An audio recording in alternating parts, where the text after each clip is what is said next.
essentially the project is to classify automorphisms of Del Pezzo surfaces in arbitrary characteristic. And so it turns out that Del Pezzo surfaces of degree 9 to 5 are relatively easy to understand, and it's just a matter of representation theory. Degree 4 actually was quite interesting, and we've already done this. I might allude to that later in the talk. And so the next case we were interested in is cubic surfaces in arbitrary characteristic. So let me sort of remind you about some things about cubic surfaces, which you probably all know if you're algebraic knowledge, but nonetheless I'm going to refer to them quite a bit. So throughout this talk, by cubic surface I mean a smooth cubic surface. And it's always over an algebraically closed field, which I'll call K. And the characteristic will be arbitrary, or I'll specify when things happen in various situations. Okay? So the classification of surfaces and characteristic 0 is already known, so I'll refer to that in a moment. So what's, I think, interesting about this story is how closely the story is the same in various characteristics. I think usually when people say, oh, I'm doing things in another characteristic, they assume that everything's completely different. But here, there's some differences, but more or less the story is kind of the same. So let me remind you that you can think there are exactly 27 lines on a smooth cubic surface.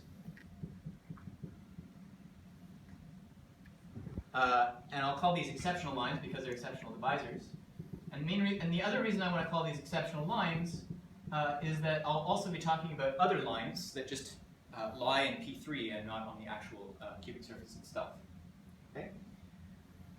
So one of the nice things that's to use if you're talking about automorphisms of a cubic surface is the automorphism group of the cubic surface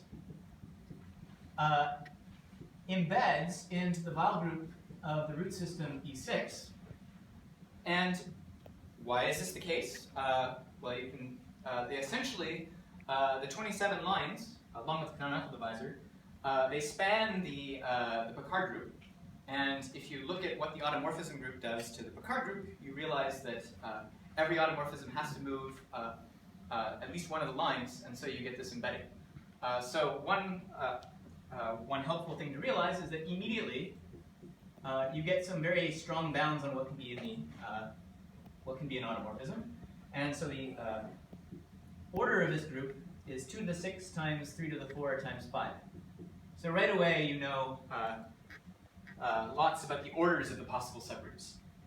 The other nice thing about this situation is this works in arbitrary characteristic, so you can compare easily the situation in characteristic 0 to the characteristic P situation just by saying, oh, well, we have this group in characteristic 0. We can say, oh, it also exists in characteristic P. And what do you mean? How do you compare these groups? Well, you just say they, up to conjugacy, they're the same in the Weil group. Okay?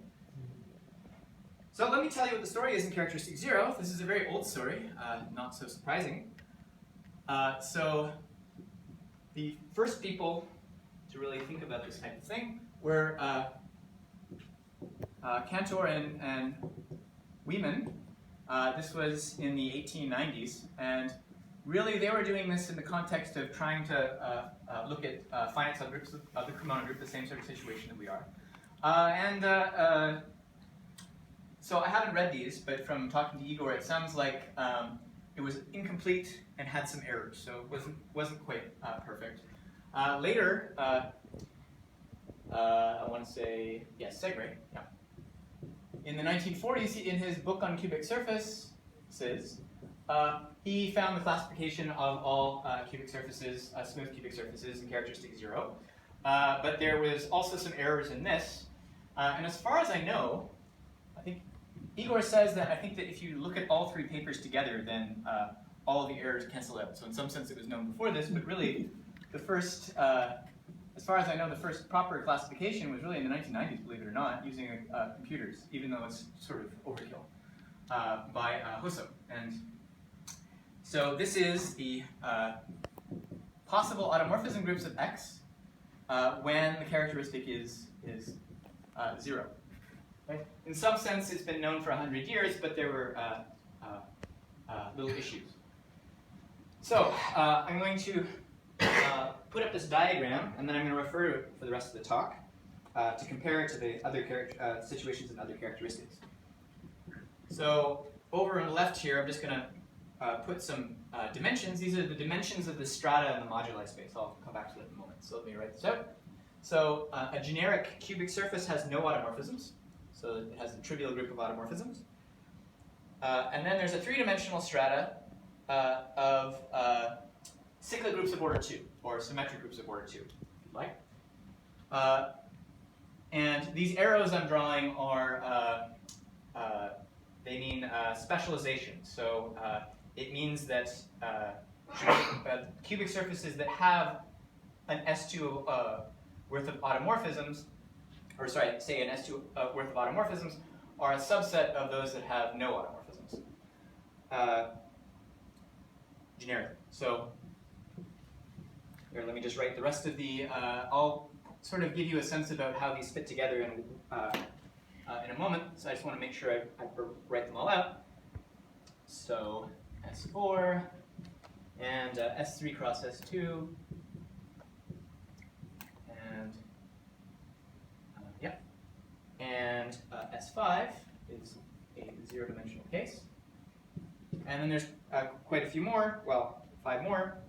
So we have this group here, which is going to seem a little bit mysterious. So I'll explain why it has this form and what it means in a little bit later. And then we have this guy here. And notice that all of these groups are sort of similar.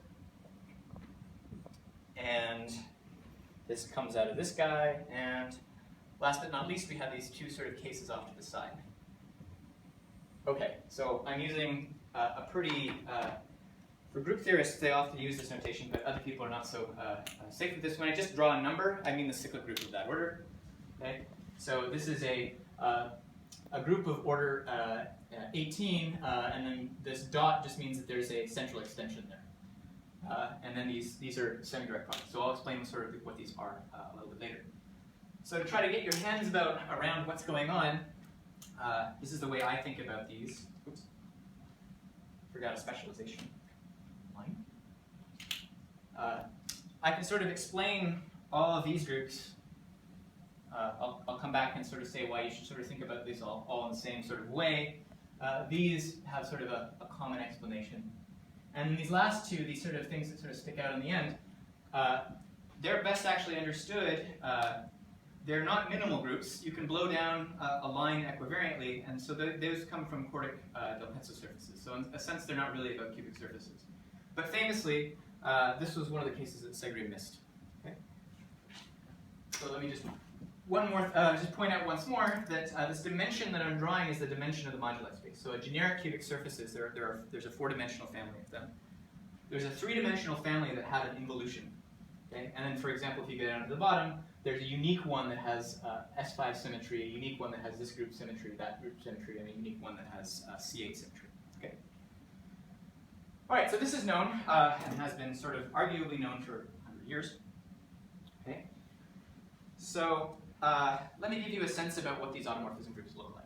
Okay. So sort of run through some interesting behavior. So if you want to understand cubic surfaces and their automorphisms, you need to know what an Eckert point is. So maybe you don't, or maybe you do. So an Eckert point is a point that lying on exactly 3 exceptional lines.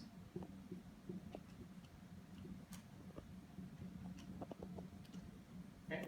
So there's the 27 lines, just sort of abstractly, they always have to intersect each other. There's certain pairs of lines that you can sort of label and say, okay, these ones always have to intersect. But what might not happen is that, so in general you have these things called tritangent planes, where you have 3 exceptional lines, right, that are all in a plane. And sometimes all 3 of those lines actually go through the same point. And at that point you have what's called an Eckert point. And why do we care about these in the context of automorphisms is that they're in bijection with reflections. So Eckert points are in bijection with reflections. So when I say reflection, I mean a reflection in the sense of it's an involution whose fixed point locus is a dimension 1 less than the dimension of the ambient space P3. And so this makes sense even in characteristic 2. And this proposition makes sense in any characteristic. Okay? So another way of looking at this is there's a strata of cubic surfaces that have, in the moduli space, that have an Eckert point, and it's a 3-dimensional strata. It's actually a divisor. Okay? So that sort of explains the S2. So this is the geometric situation that occurs. So here's sort of the two situations that explain what's happening on the dimension 2 strata, and in some sense this kind of gives you almost all the story. So there's this proposition that two reflections commute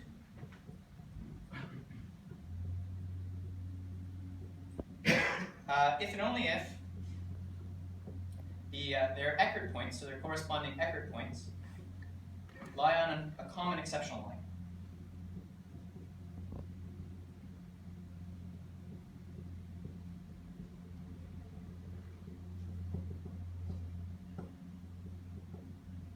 Okay, so if you have two commuting reflections, this sort of abstract group condition becomes a geometric condition.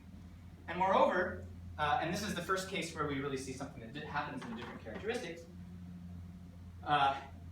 every exceptional line, you can't just have any number of exceptional of Eckert points. You have restricted numbers. Every exceptional line, has 0, 1, or 2 Eckert points in characteristic not 2. But in characteristic 2, you can have no Eckert points, 1 Eckert points, or 5. In characteristic equal to 2. Okay? So let me just sort of draw the picture. This is silly at the moment, but it's not so silly later. So in characteristic not 2, you have this situation where you have Eckert points lying on the line, and then you have the other possible situation is you have 5 Eckert points. Okay? So this is one of the funny things that happens in characteristic 2.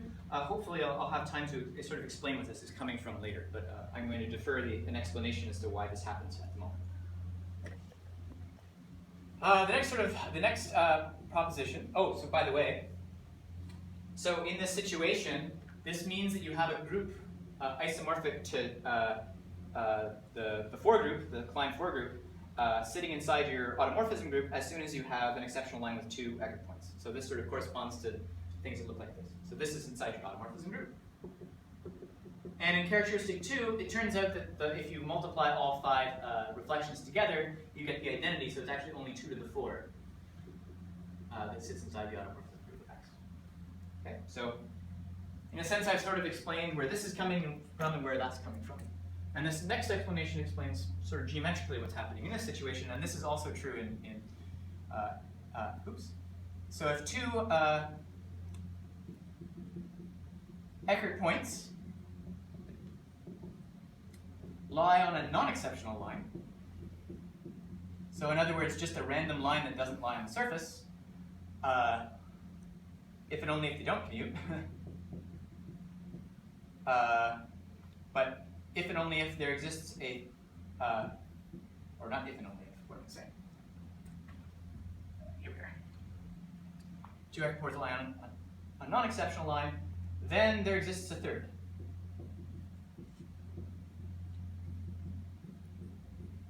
Exceptional, or Eckert point on that line. There exists a third Eckert point on that line. And it turns out that they, or the reflections, if you take the corresponding reflections, they generate a symmetric group of order 3. And this is geometrically the sort of situation as to why you get this S3 situation. So I'm going to draw a dotted line to emphasize that it doesn't lie on the surface, but this is sort of the picture. Okay? And this is true in any characteristic. There's no assumption about characteristic 3 or 2 or anything like this. These propositions are always true. Okay? And in some sense, these have been known classically for ages in characteristic 0.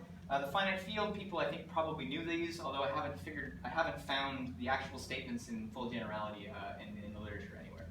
But in some sense, these are sort of known. Okay.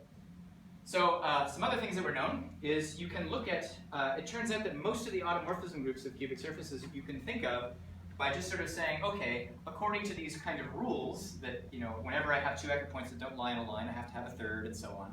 You can say what kind of configurations of Eckert points are actually possible, and this explains almost all of those groups on the diagram. So, if you look at planar configurations, so in other words, all the Eckert points lie on a common plane. Notice these are sort of like this is like the one-dimensional, the zero-dimensional case. These are like the one-dimensional cases. You also have these pictures. So you can have what's called the tritangent plane. I already mentioned these. It is not an Eckert point, and you can have two Eckert points on each of them. And if you think about it for a little while, you realize that this is the same as having S4. All of these reflections generate a symmetric group of order 4. This is inside the automorphism group. Okay? And you can also have this situation where you have three lines that do have an Eckert point, and then you have another Eckert point on each of those three lines, and then by this rule, these all have to lie on a non-exceptional line. And this gives you the group S3 cross S2. You can kind of convince yourself that this is true. Okay? And both of these situations, these only happen when the characteristic is not 2, right? Because of this, this rule.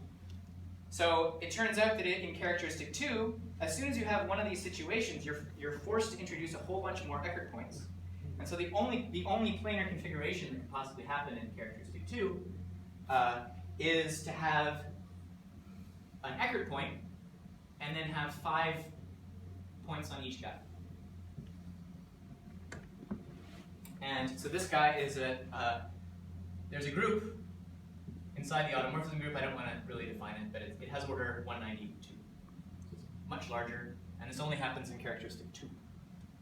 And then there's one more planar configuration, which I want to point out, is you can just have 9 Eckert points. And this happens in any characteristic, even in characteristic 3, which is very interesting, you'll see in a moment. And there are 12, I'm not going to draw all of them, but there are 12 lines, and this is the something called the Hesse configuration. And this is exactly the same configuration as a vector space over the field of 3 elements that's 2-dimensional, and then all the lines are all the lines. Okay? And notice that this does not have any, does not have any commuting reflections, and then but this generates a reflection group, and what is it? It's precisely this group here. So there's a ton of reflections, and you get this. And again, this is maybe a little bit mysterious at the moment. I'll come back and say why this group shows up when we talk more about the interesting characteristics in other cases. Okay. Question. Yes? In characteristic 2, how many points on the line? Sorry, how many points on a line? Yeah. Just an arbitrary line? Yes. Oh, 3. So, but there's 5 Eckert points, I'm confused. Sorry? But there's 5 Eckert points. But the line is on the cubic surface. So so the point is that Eckert point is not a point, it must lie on a cubic surface. But what this is saying is that if you draw the full cubic surface, and you draw all the exceptional lines, then each of these guys is going to have a pair of exceptional lines going through them. And they're going to be, they're not going to be in this plane, so they just sort of don't show up in this picture. So I'm not drawing all the exceptional lines, I'm just sort of showing the ones that give you the structure of the automorphism. Does this make sense? Yeah, although, but those 3 are exceptional lines? Yes, and they're all coplanar. So I haven't drawn the 3 exceptional lines. This one is an Eckert point because those are the 3 exceptional lines that go through. And because it's a smooth surface, the tangent space has to be smooth. So whenever you have an Eckert point, the tangent space contains those 3 exceptional lines. Okay. So, I mean, this is sort of well known, and the finite field people sort of already noticed these configurations, but somehow they haven't bothered to be systematic about figuring out what all the possible automorphisms are. mainly I want to give you this, mostly I'm talking about characteristic 0 here, except I'm trying to state things in as characteristic free a manner as possible. All right, so there are only a handful of spatial configurations. I'm not going to try to draw them. I think that they're easier to understand by looking at some other pictures, or some other things. All right, so now I'm going to explain why I circled all these and said that they're sort of, you can think about them sort of in the same breath. So I find that often with these classification results, people just kind of write a big list and then they say, ta-da, and you have no idea how to conceptualize them. So I think it's important to try to put these in boxes so that if you forget them, you can recover them. So here's a theorem due to Sylvester. It goes way back. And I'm not so his theorem I'll say aloud, and then I'll write down the way that I'd like to use it. So he said that a generic cubic surface is a sum of 5 cubes of linear forms. So I'm going to write something slightly different, which is equivalent. So a generic cubic can be written as a sum from 1 to 5, a linear form, as well as a cubic form, which is just the sums of the cubes equal to 0. And this is viewed in P4. Notice that because I've taken a linear form, it's actually in P3, but this shows the symmetries of the equations more obviously. And these alphas are just parameters.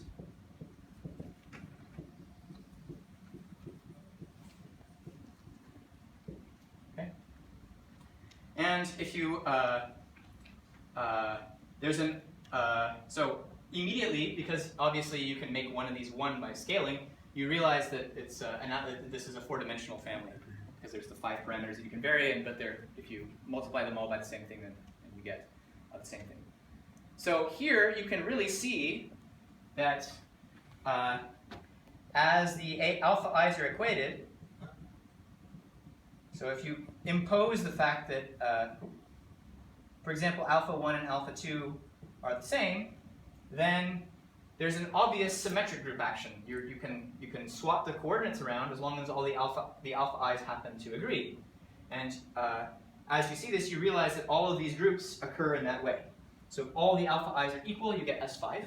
And as you sort of say alpha 1, alpha 2, and alpha 3 are equal, you get, say, S3, and so on. And so really all these groups show up as partitions of 5, essentially. You obtain groups that are subgroups of S5, and moreover, not just any group, but ones that come from partitions of 5. Okay? Unfortunately, so this is only a generic cubic, so unfortunately there are, for example, there are cubics that do not have this form, but nonetheless have an involution. Okay? So it's not a full explanation, but I really like this theorem because if you write it down, immediately you see most of the automorphisms of the cubic surface are sort of evident. Okay? So this does not work in characteristic 2 and 3.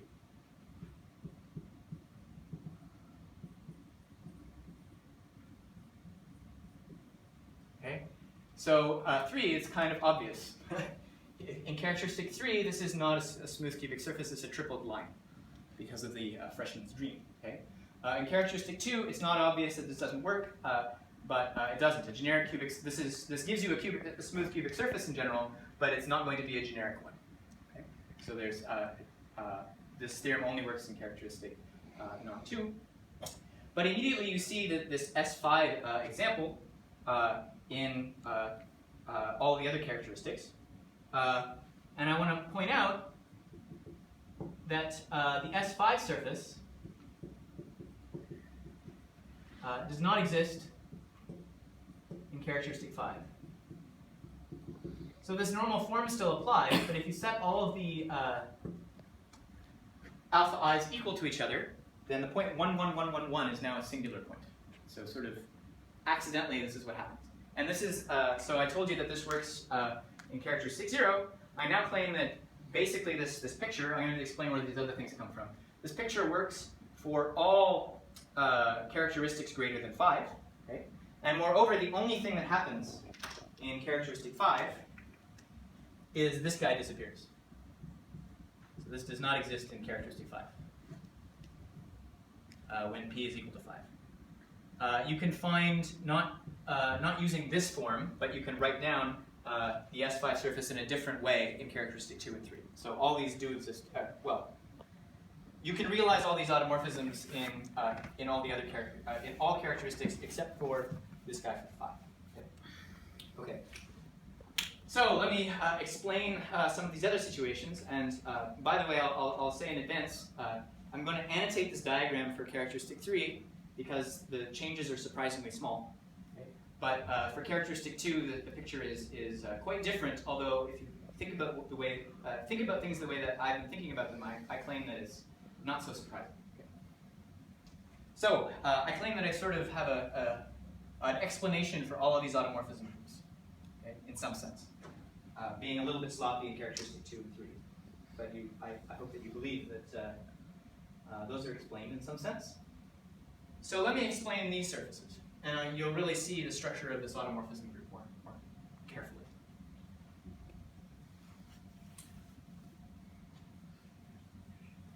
And then you'll see that it's absolutely surprising that this should work in characteristic 3, but they do. So, okay. So here's a definition. So a cubic surface is called cyclic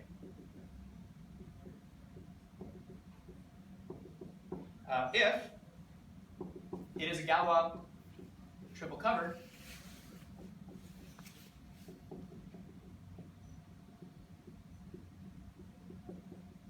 of P2. Okay? So that means, of course, that there's a 3-to-1 map from the surface to P2 and has some ramification curve. Okay? So when the characteristic is not 3, the situation is relatively easy to explain. You get the following normal form. You can always write down such a surface, a cyclic cubic surface, in the following way. It's x naught cubed plus, and then you put some brackets to emphasize something, x1 cubed plus x2 cubed plus x3 cubed plus a single parameter lambda times x1, x2, x3. Okay, this is the, so here, the deck transformation is given by x naught maps to a cube root of unity times x naught. And so clearly you see that if you take that this gives the triple cover structure. There's no x naught here. Okay, so you basically set this equal to 0 and you get the ramification locus. Okay? This ramification locus, okay, is absolutely any cubic curve. Okay? And this is true even in characteristic 2. So this is Hess's form of a genus 1 curve. Okay? And this has its own set of automorphisms in P2. Okay? So you can just define the automorphism group of such a surface. Well, let me be a little more careful. Actually contains, well, you're going to have a central extension by this deck transformation. And then you have the automorphism group of an elliptic curve, where this elliptic curve defined by a particular choice of lambda. And so now let's look over here. And if you recall that a generic cubic curve, plane curve, a smooth plane curve, you have there's the torsion group, okay, of the elliptic curve. That explains the 3 squared. But then you also have the involution of the group homomorphism that takes g to minus g. Okay, so, and that's the entire automorphism group viewed as an embedding into P2. But for special cubic surfaces, you get, for example, if you have complex multiplication, you get an automorphism group of order 4 that g goes to something whose square is minus g. Okay? And this group, it's a little bit bigger, okay? But I claim that it contains the one where you have a group automorphism of order 6. So in some sense, all of these are exactly the cyclic surfaces. They all have that form in whenever the characteristic is not 3. And you can describe at least a large chunk of their automorphism groups. This, I'll come back to this surface in a minute, completely using this sort of situation. Okay. So that's nice. So you mean Yeah. all of them have this big group of automorphisms, yes, already, Z3 crosses 3 crosses 3, yes. If you have a cyclic surface, yeah. As soon as you have a cyclic surface, as soon as you have a cyclic surface, then you have this structure of an automorphism. Yes. Yeah. So Z3 cube, yeah. Sorry. Essentially, you're saying Z3 cube is there, yes. No. This is not a. So this is a central extension. So it's okay. so it's actually the order. It's a group of order 27, but it's not the cyclic one. Yeah. Yeah. So this is the only one that has 3 cubed in it in any characteristic. So I claim that all of these groups, as I described, exist in all characteristics except p equals 3, and then something funny happens in characteristic 2 because the automorphisms of elliptic curves are different in characteristic 2. But this gives you the sense of where these things stand. And notice that this form, as I've written it down, obviously is not going to work in characteristic 3 because I use a cube rooted unit. So it's sort of surprising, but you get a very, very similar, you get exactly the same groups in characteristic 3, believe it or not. So let me write down the normal form. So let me say that this is a work in progress. We already know what all the groups look like, but we're trying to find nice normal forms for these so that you can actually get your hands on what's happening. In prime characteristics, are you looking at group schemes or just abstract? I'm just looking at the just abstract groups of automorphisms. The group schemes can be more interesting.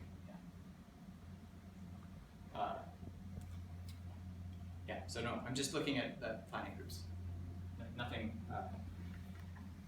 Nothing group scheming. So in p equals 3, the way I phrase this definition still makes sense, but you get a different normal form, and I'll write it down. And I claim that this is actually, if somebody else sort of independently discovers this, which in a sense people have, they'll write down essentially the same formula.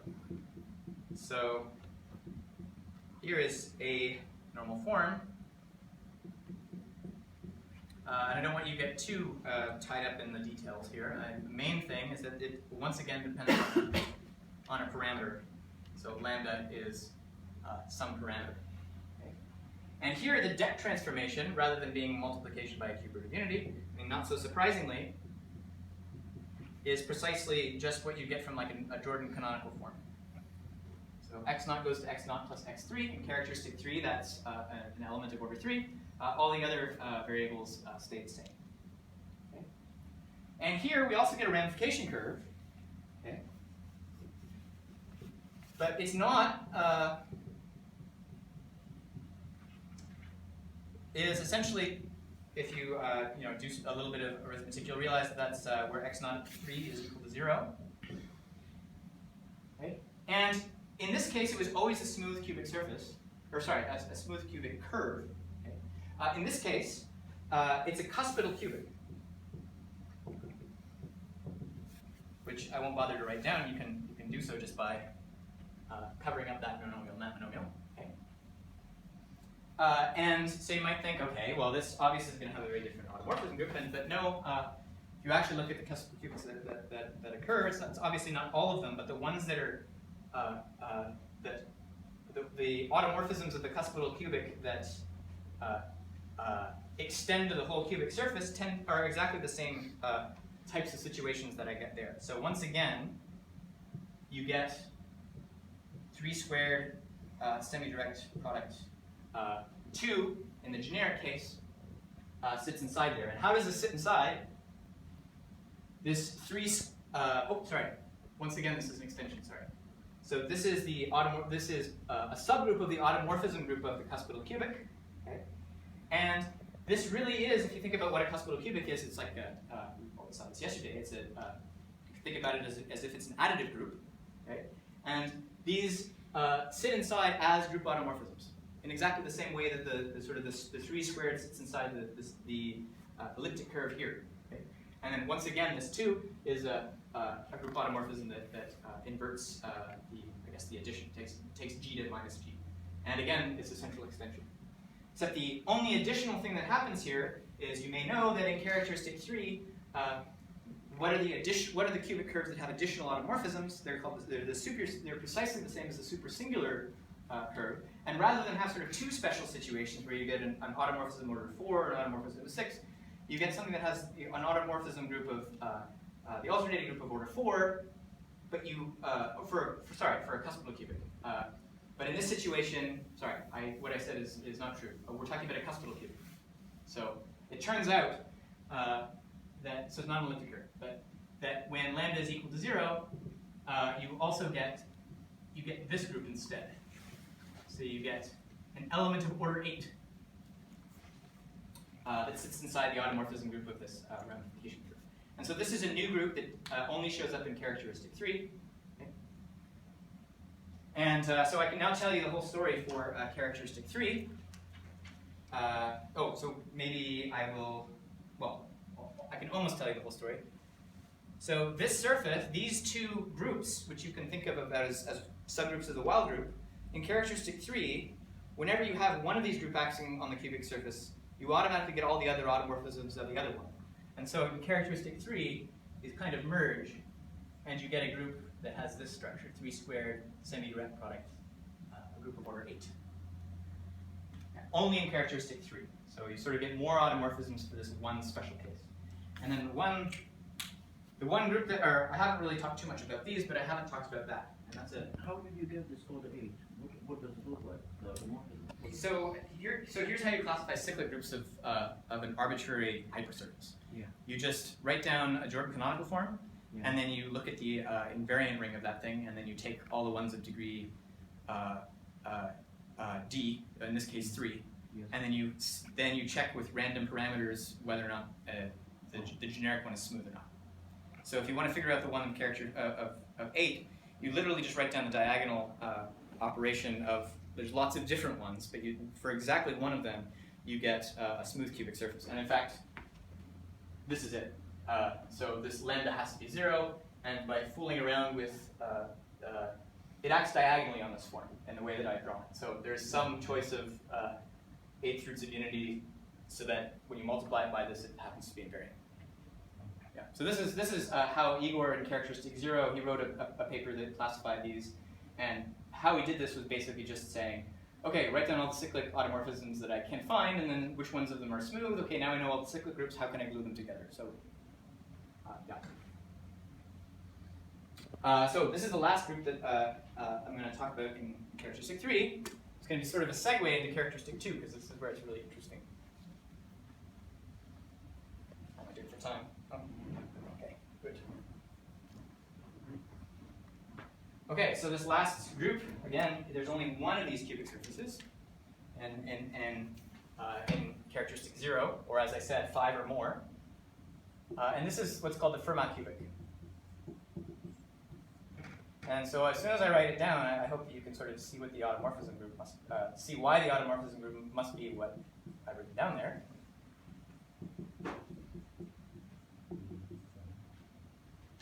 So this is the Fermat cubic. So the point is that this clearly does not exist in characteristic 3. And moreover, sometimes you can pick a new set of generators so that it works. It doesn't. There's no analogous surface in characteristic 3. So this is the last thing that I claim that this diagram with the appropriate modifications, you just merge these and you get rid of this guy, is the entire situation in characteristic 3. And p equals 3. So why does the surface correspond to that group? Well, what are the two obvious types of automorphisms? You can multiply the coordinates by cube roots of unity, and then you realize, because we're talking about projective coordinates, if you multiply all of them by the same one, then you get no action. So this is why it's 3 cubed instead of 3 to the 4. And then you can permute the variables. And that gives you an S4, which is going to give you a semi-direct product decomposition of this group. Okay? So these exist in characteristic 2. But there exist more automorphisms in characteristic 2. So there are more automorphisms in characteristic 2.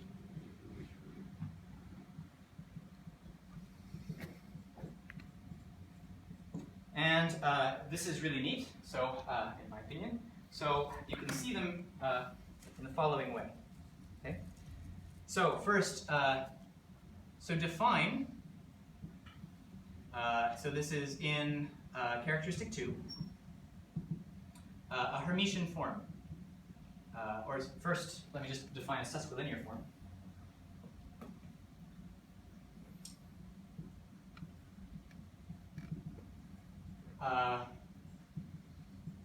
Actually, sorry, not in characteristic 2. I'm going to say something much stronger. This is the only case where I'll be considering a non-algebraic closed field, but it's actually clearer here. Consider F4. So you can make a sesquilinear form over S4 in the following way.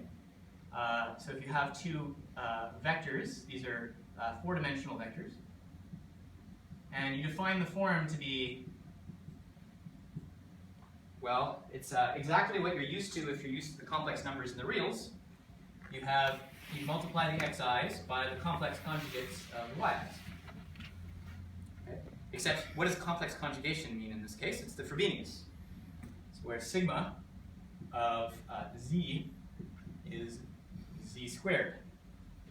Okay, so this is essentially a very familiar theory. I mean, I claim that you can develop the theory of sesquilinear forms in this kind of generality. I haven't seen this thing before. So how is this related to the Fermat cubic? Well, the Fermat cubic is basically the diagonal of this guy. So note that the Fermat is essentially the form you get when you, it's the set of isotropic vectors for this Hermitian form. Okay? And people have already studied these for ages. And so we know exactly what this is. This is a simple group, and it's the projective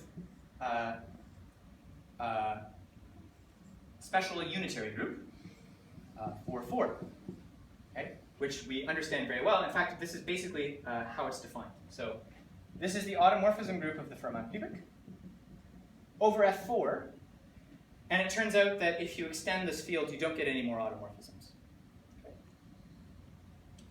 So this guy, this projective special unitary group, has order 25,960, which I might be misremembering. Let me double check.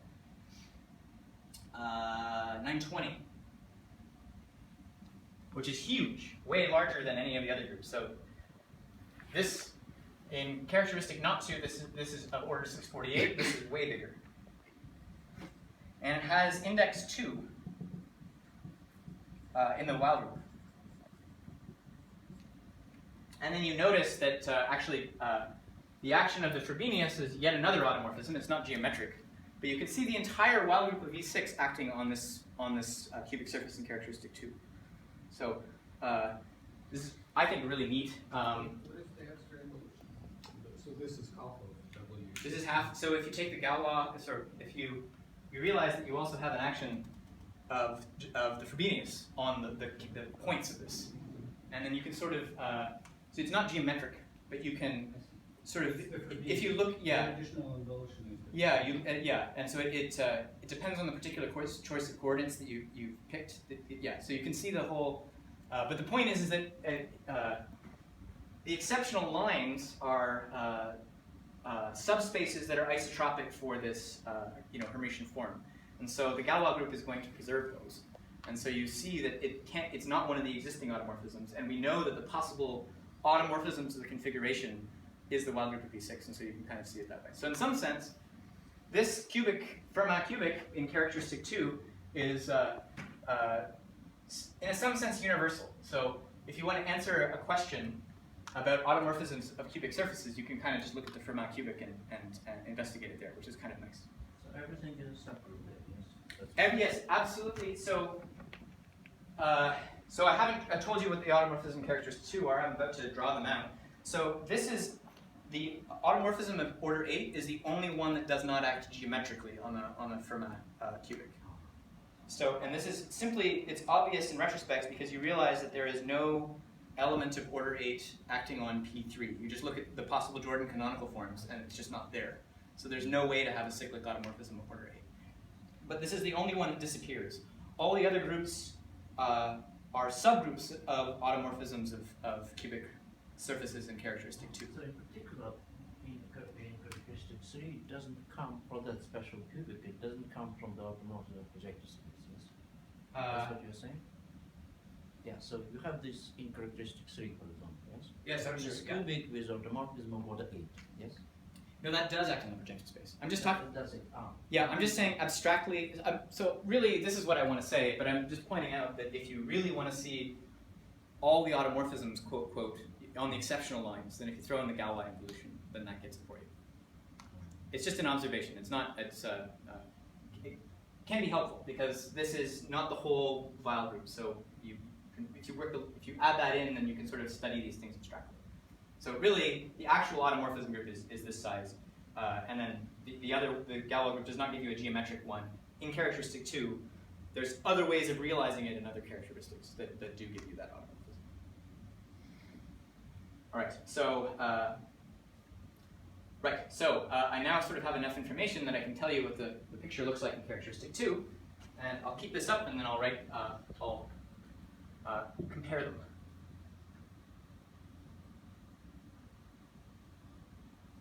So, in characteristic 2, the similar diagrams of strata is the following. So that's all the other characteristics with the annotations I've added, gives you everything. And then in characteristic 2, things become a lot different. So you have the generic one again has no automorphisms. And then you have the strata of Eckert points. And then, as I told you earlier, you get this group of order 16. As soon as you have 2 Eckert points lying on an exceptional line, you actually get 5, which have a relation, and so you get this large group. S3 is exactly the same situation. We've kind of already talked about that. And then you still get the cyclic surfaces. The generic ones are going to be exactly the same sort of behavior. Okay. But then S4 and S3 cross S2 and 4, those all merge in characteristic 2, and you get one group of order 192, which maybe I will say you can describe it as 2 to the 3 semi-direct product S4. I don't really want to write that down. By the way, this surface here, we've already seen it. It's the 5 Eckert points on every line situation. And then last but not least, you have this gigantic PSU44. This very large group. And so this is the strata, the 2-dimensional strata. These are the 1-dimensional strata, and this is the 0-dimensional strata. There's only one Fermat cubic up to isomorphism. And these 3 groups all sit inside that. So in arbitrary characteristics, the S5 surface, it's sort of famous, it's called the Klepsch surface, and the Fermat cubic are different. But in characteristic 2, believe it or not, it's not obvious when you write down the equations, they're actually the same surface. Okay. And they have this gigantic automorphism. Okay. So this is the full classification in for characteristic 2. Okay. So I have a little bit of time, so I can maybe make some comments on this. So lots of cool things that I can tell you, but so in some sense, the only things that happen in different characteristics are, there's a few bad ones that you have to remove that just don't show up for various reasons. Okay? And then the rest of them, the characteristic 0 situation sort of tells you already what all the groups are. It's just some of them happen to act on the same surface more than once, and you get additional automorphisms. It's kind of yes. So the question is, so can you see if every group of automorphism of anything shows up in this biggest group? Yes. Yes, so it's kind of universal. In characteristic 2. In characteristic 2, yes. So the only exception is this element of order 8 in other characteristics. So but if you no universal. It's not quite universal. Yeah. So if you take away the element of order 8, yeah, then they all really do sit inside that automorphism. And you can actually see it there. Yes. So yeah. And another way of seeing why this is the case is that they're, you can think about all these automorphism groups as just sitting inside of the vial group of E6. And so literally, up to conjugacy, these are subgroups in that situation. Yeah, so you can kind of compare cross characteristics easily. And the actual configuration of line is the same. Yes, that's amounts to the embedding into vial group. Oh, okay. Yeah. 8 is kind of mysterious. 8 is, yeah, and this 8 is a little bit mysterious. I mean, let me see. It is not a minimal action. So it's of order 8, so if it acts on 27 lines, there has to be at least one that you can blow down. Yeah. So it actually comes from an action on a quartic del Pezzo surface. So it's in some sense, it's not really about cubic surfaces, if you want to say it that way. I see. So it comes from a special pattern. Yeah, so I want to, and I do want to comment about that. So I alluded at the beginning to the talk that Igor and I had already studied the Pezzo surface of degree 4 case. So let me state that theorem and then point out how it relates to the cubic surfaces here. So theorem, if Y is a del Pezzo surface, smooth del Pezzo of degree 4, okay, then the automorphism group of this del Pezzo is always isomorphic to a group 2 to the 4, semi-direct product, a group G. What is this group G? Well, it turns out that every del Pezzo surface of degree 4, I mean, you're blowing up 5 points in P2. Those are going to lie on a conic, so it's the same as 5 points on P1. Okay? So what is this group G? Well, you take those points and you say, what are their automorphisms as they're embedded into P1? And so you get 5 distinct points, and you ask, what are the elements of PGL2 that leave that set invariant? Not fixed, but invariant. So this is due to Cauchy and Jacobi.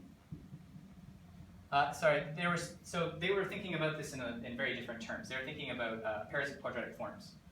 But anyway, essentially, without much work, you can realize this theorem from Cauchy and Jacobi. In the characteristic not 2 situation. In the characteristic 2 situation, this was Igor and myself.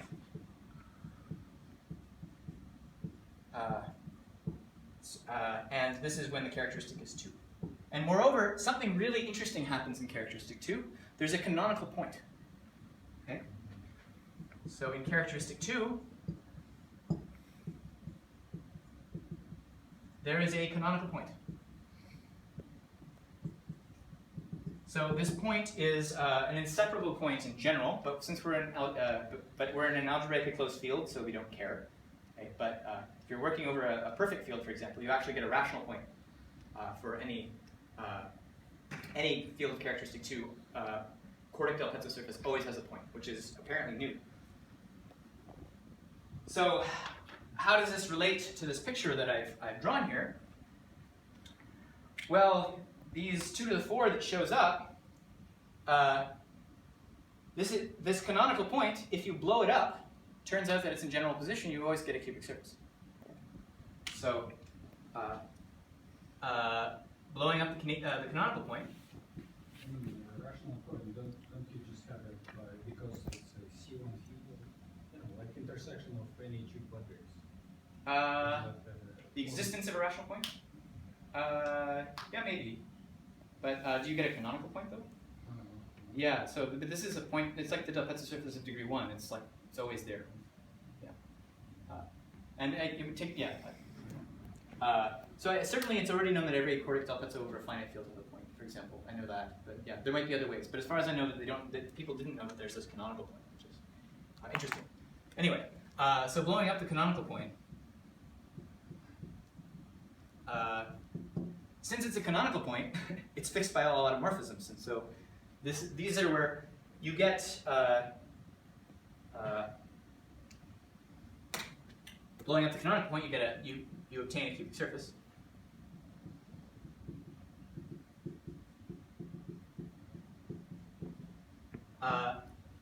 And this is how another way of seeing some of the automorphisms here. So in characteristic 2, you can just sit down and sort of work this out. What are the possible subgroups that leave invariant 5 points in P1? It turns out that you can have no automorphisms. Okay, so you have 2 to the 4 is one of the possibilities. You can also have an involution. It turns out as soon as you have an involution acting on 5 points, there always exists another involution. So you also get 2 to the 4 semi-direct product 2 squared. And you also have the alternating group on 5 letters. There's one very specific configuration of 5 points that gives you this. And this is a 2-dimensional family of possible up to projective equivalence. 5 points is 5 distinct points gives you a 2-dimensional family. The ones with an involution are a 1-dimensional family, and these are, there's just exactly one. And these gives you subgroups of this, this, and this. So this is another sort of explanation for why the automorphism groups are so big in characteristic 2 as opposed to other characteristics. And I'm not exactly sure when I started, but I'm 5 minutes over when I was supposed to be over, so I'll stop now. Thank you.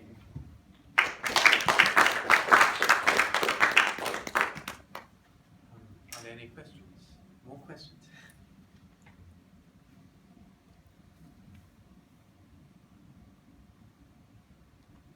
Okay. Did you explain how this 8 comes about in characteristic 2? Yes, sorry. So I said so in passing. So for a Delpezzo surface of degree 4 in other characteristics, there is a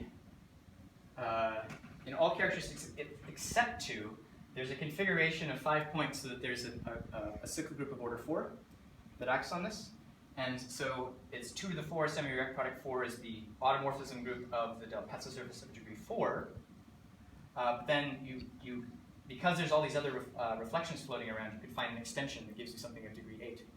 And then there's finitely many points that you can blow up, and they're all essentially give you the same cubic surface. So both of these come from blowing up special points on chordate Delpezzos. So does this and this, actually. You can also think about these as coming from chordate Delpezzos. But I think it's easier to think about them directly in terms of cubic surfaces. And no further questions? Let's thank Alexander again.